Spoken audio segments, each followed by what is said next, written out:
The committee will ask further questions sa PAGCOR. Balik na lang po tayo dito sa Lucky South at PAGCOR. No? Ang sabi po nyo, you did not authorize the use of your name in the organizational chart. That was submitted as an official attachment by Lucky South 99 to PAGCOR. Totoo So, kasalanan po yan ni Cassie Linong, tama ba? Hindi po. Kasalanan Hindi. po yan ng kung sinong gumawa.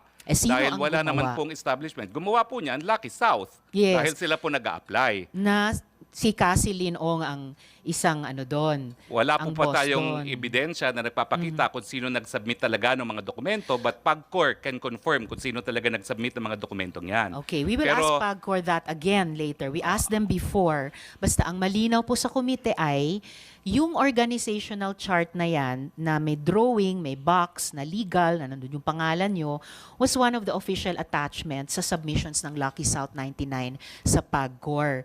And sabi nyo nga, ang tawag nito, yung obligasyon ng Pogo na Lucky Star sa PAGCOR ang pinag-uusapan ninyo sa PAGCOR.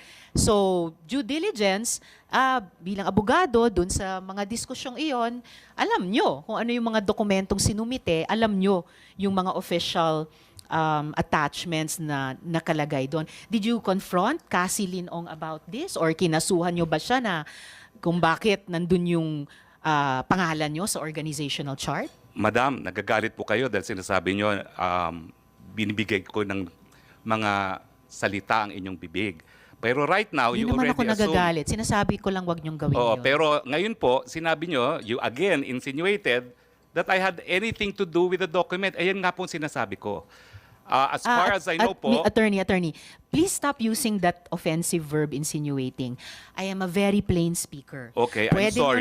It's all right. Pwede Okay. nyo lang sabihin mali yung fact na Mali po. sinasite, tinatanggi nyo yung sinabi ng ibang resource person. 4 na taon na pong itong investigasyon. Halos wala na pong nag-i-insinuate kasi dire-diretso na pong mag-usap. Okay, so please tell the committee, kinonfront nyo ba si Cassie Linong or kinasuhan nyo ba siya? Bakit nandyan yung pangalan nyo sa organization? Well, unang-una po, nalaman ko lang na nandun ang aking pangalan nung nag-hearing po last time dito na sinabi ni Chairman Altenco.